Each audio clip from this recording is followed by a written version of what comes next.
So students, let's start our topic motion. तो बच्चों, physics क्या है? Physics is derived from the word physika, which means study of natural phenomena, and also it is the study of nature and behaviour of objects around us. मतलब हमारे आसपास के जितने भी ऑब्जेक्ट्स हैं उनकी स्टडी ही क्या है सर? फिजिक्स है। बिल्कुल ठीक है ना बच्चों। तो सपोज करो कि मैं एक गार्डन में चला गया हूं, ठीक है ना? करेक्ट। तो क्या कौन कौन से सर ऑब्जेक्ट्स मुझे मेरे सराउंडिंग में सर विजिबल होंगे? आप गार्डन में बैठे होंगे तो आपको बहुत सारे ऑब्जेक्ट दिखेंगे। कुछ बच्चे खेल रहे होंगे, कोई जॉगिंग कर रहा होगा, कोई आपके पास में बैठा होगा, ठीक है। तो वहां पर अलग अलग तरह के आपको मोशन दिखेंगे। वहां पे मेरी गो राउंड भी हो सकता है, एक स्मॉल, ठीक है। और बच्चे वहां स्लाइड पे भी जा रहे होंगे, ठीक है। तो आपको बहुत सारे एग्जांपल, बहुत सारी चीजें दिखेंगी। बिल्कुल सर। मतलब अगर सर मैं गार्डन में जाता हूं तो मुझे सर जॉगिंग करते हुए पर्सन्स भी दिखेंगे, मुझे सर प्ले करते हुए बच्चे भी दिखेंगे, 100%। मुझे सर फाउंटेन भी दिखेगा, मुझे मेरे पास में एक पर्सन होंगे वो भी बैठे हुए दिखेंगे, मुझे सर एक इलेक्ट्रिक पोल भी दिखेगा जो कि वहां पर प्रेजेंट होगा, जिससे लाइट भी होगी, ट्री भी दिखेगी। बिल्कुल सर, ट्री भी हमें विजिबल होगी। तो अगर हम जितने भी ऑब्जेक्ट्स हमारे आसपास प्रेजेंट है, अगर मैं उनको ढंग से देखता हूं, अगर डीपली सर अगर उनको अच्छे से ऑब्जर्व करता हूं, तो मैं ऐसा देखूंगा कि कुछ ऑब्जेक्ट्स तो सर मूव कर रहे हैं, करेक्ट, और कुछ ऑब्जेक्ट्स मूव नहीं कर रहे हैं। हम सबने ऑब्जर्व किया अलग अलग टाइम पे, आपने भी ऑब्जर्व किया होगा। जब आप गार्डन में बैठते हैं तो कई चीजें रुकी हुई होती हैं, कई चीजें चल रही होती हैं, करेक्ट। तो सर जो ऑब्जेक्ट्स मूव नहीं कर रहे होते हैं और जो ऑब्जेक्ट्स मूव कर रहे होते हैं, उनके बेसिस पे हम क्या स्टेट्स ऑफ ऑब्जेक्ट्स डिफाइन कर सकते हैं क्या? बिल्कुल सर, बिल्कुल कर सकते हैं। मतलब हम दो स्टेट्स ऑफ ऑब्जेक्ट्स डिफाइन कर सकते हैं, या ऑब्जेक्ट्स की दो स्टेट्स होती है। First, when object is not moving, and second, when object is moving. तो ध्यान देना बच्चों, ऐसी स्टेट ऑफ बॉडी जिसमें ऑब्जेक्ट मूव कर रहा है वो स्टेट होती है मोशन, और ऐसी स्टेट जिसमें ऑब्जेक्ट मूव नहीं करता है उसे हम क्या बोलते हैं सर? सर बिल्कुल रेस्ट बोलते हैं। रेस्ट बोलते हैं। और इसको हम कैसे डिफाइन कर सकते हैं बच्चों? When an object does not change its position with respect to surrounding in a passage of time, then it is said to be in rest। बिल्कुल सर।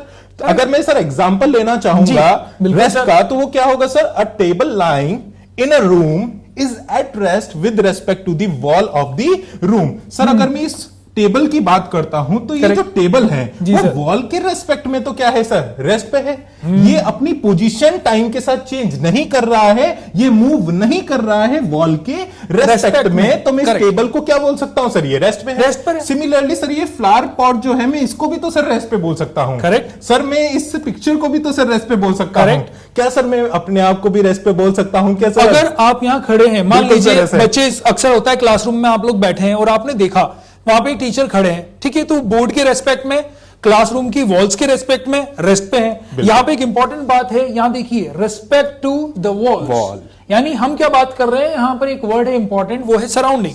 हमारे सराउंडिंग के रेस्पेक्ट में और इन अ पैसेज ऑफ टाइम हम देखते हैं कि एक ऑब्जेक्ट अपनी पोजीशन को नहीं चेंज करता, does not change is position. तो पोजीशन को चेंज नहीं करना, उस ऑब्जेक्ट को हम क्या कहते हैं सर? रेस्ट पर। करेक्ट, बिल्कुल सर। सो सर अगर ऑब्जेक्ट अपनी पोजीशन चेंज कर रहा है तो सर वो कौन सी स्टेट होगी सर? सर वो नेक्स्ट होता है, वो मोशन स्टेट हो जाएगी। बिल्कुल। When an object changes its position with respect to surrounding in a passage of time, then it is said to be in motion। बिल्कुल सर। इसके कई सारे एग्जांपल है सर। बिल्कुल sir. A person walking on the road, अगर कोई person बच्चों road पर वॉक कर रहा है तो वो अपनी पोजीशन चेंज कर रहा है with respect to its surrounding. If I can say road, तो रोड के रेस्पेक्ट में वो अपनी पोजीशन क्या कर रहा है बच्चों? चेंज कर रहा है। मतलब जो पर्सन है बच्चों वो किस में है? मोशन में है। सिमिलरली अगर मैं एक सेकंड एग्जांपल लेता हूं, एन एथलीट, ध्यान देना बच्चों, an athlete running on the track. बच्चों ये आपको पिक्चर दिख रही है जिसमें एथलीट जो है, देखिए बच्चों, ये हुसैन बोल्ट जैसा आपको दिख रहा होगा, करेक्ट, ये अपनी पोजीशन चेंज कर रहा है बच्चों टाइम के साथ। तो ये कौन सी स्टेट में है बच्चों? मोशन में है। आ रही है बात समझ में? सिमिलरली मैं बात करता हूं sir motion of piston in the cylinder. तो बच्चों जो पिस्टन है जो कि सिलेंडर में प्रेजेंट है, वो भी क्या है बच्चों? अपनी पोजीशन चेंज कर रहा होता है with respect to its surrounding. तो यहां पर एक बहुत इंपॉर्टेंट वर्ड आया सर, ये सराउंडिंग। ये सराउंडिंग क्या है? हम इसको कैसे डिफाइन करते हैं? बच्चे कई बार क्वेश्चन पूछते हैं। बिल्कुल सर। तो सराउंडिंग का मतलब है कि with respect to a point और रेफरेंस पॉइंट और फिक्स पॉइंट। जैसे पहले प्रीवियस एग्जांपल में हमने वॉल को रेफरेंस लिया, तो ये वॉल क्या है? यहां पर सराउंडिंग का रोल प्ले कर रहा है। जैसे आप अपनी क्लासरूम में एक बच्चा बैठा है बिल्कुल और ये बड़ा इंपॉर्टेंट क्वेश्चन बच्चे पूछते हैं सर, बिल्कुल करेक्ट सर? बिल्कुल कई बार आपसे भी क्लास में पूछा होगा बच्चों ने, सर ये सराउंडिंग का मतलब क्या है? एग्जैक्टली तो ये बड़ा इंपॉर्टेंट पॉइंट है जो बच्चे कई बार डाउट रेज करते हैं। Yes, और इसमें ये होता है कि जैसे एक बहुत बेस्ट है कि आप क्लासरूम देखिए, क्लासरूम में आप बोर्ड देखेंगे, बोर्ड अपनी पोजीशन चेंज नहीं कर रहा with respect to wall of the room, बिल्कुल है ना? आपका पास कोई स्टूडेंट बैठा हुआ है, टेबल चेयर्स हैं, अगर वो अपनी पोजीशन चेंज नहीं कर रहे हैं with respect to board, with respect to wall, तब हम उसको बोलते हैं कि नहीं नहीं ये बच्चा तो रेस्ट पर है। और अगर टीचर थोड़ा सा चलता है, अपनी पोजीशन चेंज करता है, सर। तो वो क्या हो गया, मैंने वॉल के रेस्पेक्ट में अपनी पोजीशन चेंज जैसे सर मैं चल रहा हूं अभी एग्जैक्टली तो हम इसको बोलेंगे कि सर अपनी पोजीशन चेंज कर रहे हैं, आपको दिख रहा है मूव होते हुए, क्योंकि यहां आपके रेफरेंस में ये वर्ड्स हैं। सर थोड़ा सा आगे आइए, अब ये देखिए सर ने कवर किया इसको, स्क्रीन को, तो आप स्क्रीन के रेस्पेक्ट में सर के मोशन की स्टडी कर सकते हैं। बिल्कुल करेक्ट। इसका एक दो एग्जांपल और बड़े इंपॉर्टेंट है सर। जैसे हम दूर जहाज को देखते हैं कभी सी में, समुद्र में, तो उसको ऑब्जर्व करने के लिए हमें बहुत दिक्कत आती है, क्योंकि बैकग्राउंड क्या है, यूनिफॉर्म है, तो वहां पर हमें रेफरेंस नहीं मिल पाता कहीं। बिल्कुल सर।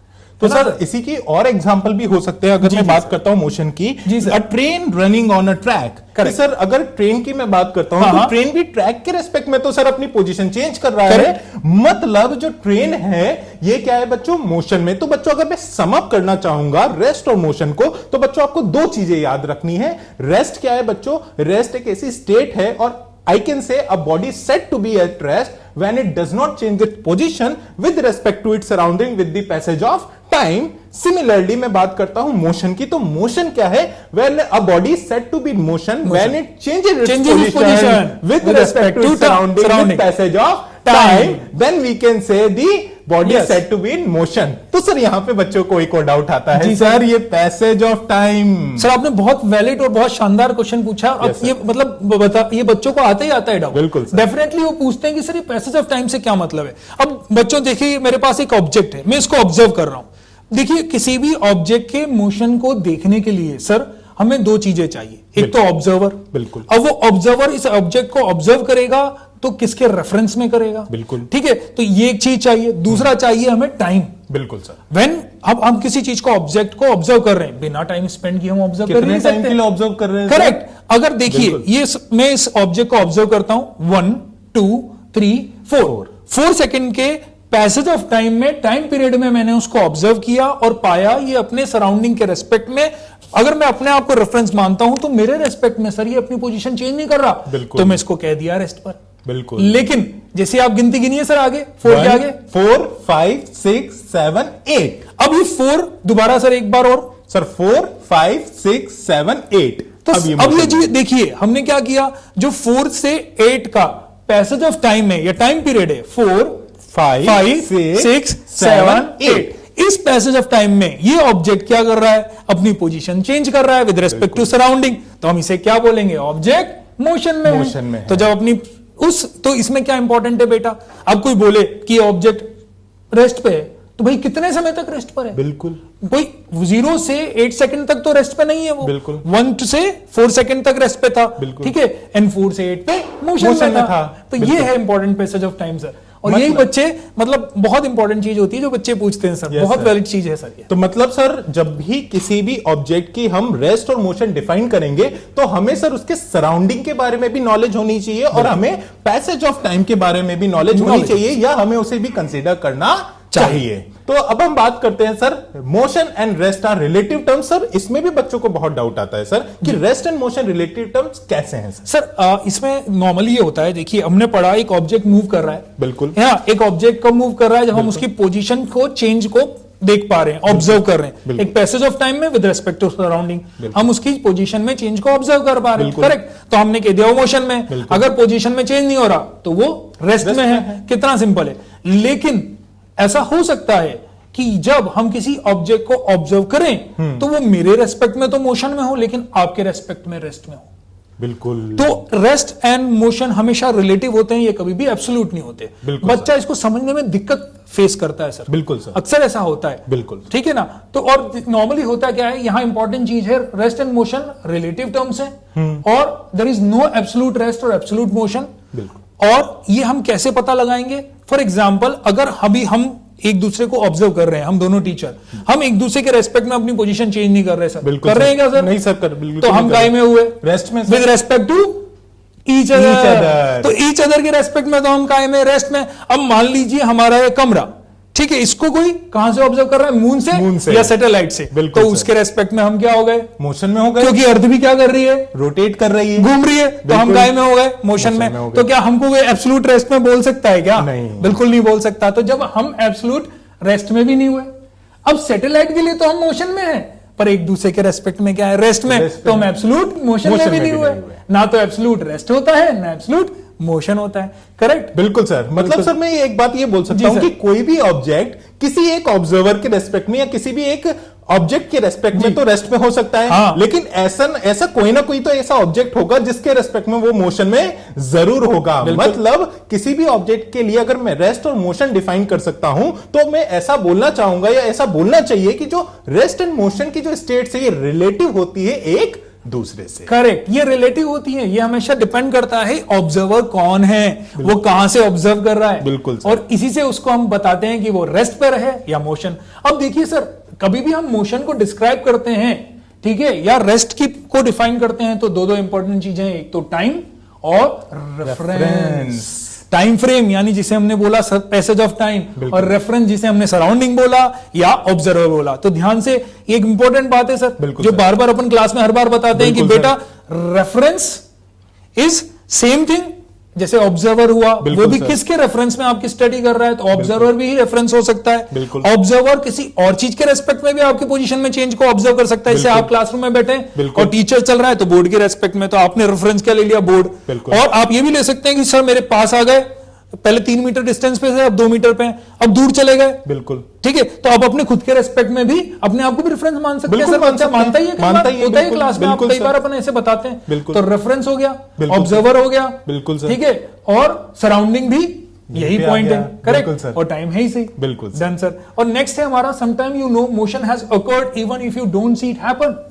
ये बहुत इंपॉर्टेंट चीज है सर। अक्सर ऐसा होता है ट्रेन के अंदर सर, आप जानते हैं इस एग्जांपल को। बिल्कुल सर, बिल्कुल सर। ट्रेन में जनरली सर ऐसा देखा गया है कि जो पर्सन मेरे पास में बैठा हुआ है वो तो मुझे रेस्ट पे दिखता है, लेकिन एक पर्सन जो कि ट्रेन के बाहर खड़ा हुआ है उसे वही पर्सन जो है वो मोशन में दिखता है। आपके पास आपका सामान रखा है, मैं बोलूं सर आपका सामान चल रहा है, आप मानेंगे क्या? नहीं मानेंगे। कोई भी नहीं मानेगा ट्रेन में कि मेरा सामान का चल रहा है, मेरे पास रखा है। लेकिन अगर प्लेटफॉर्म पर आप उतर गए या प्लेटफॉर्म वाला व्यक्ति देखेगा तो उसके लिए सामान क्या चल रहा है? मोशन में ही है, रेस्ट में थोड़ी है। बिल्कुल करेक्ट। तो रेस्ट और मोशन क्या हो गए? रिलेटिव हो गए।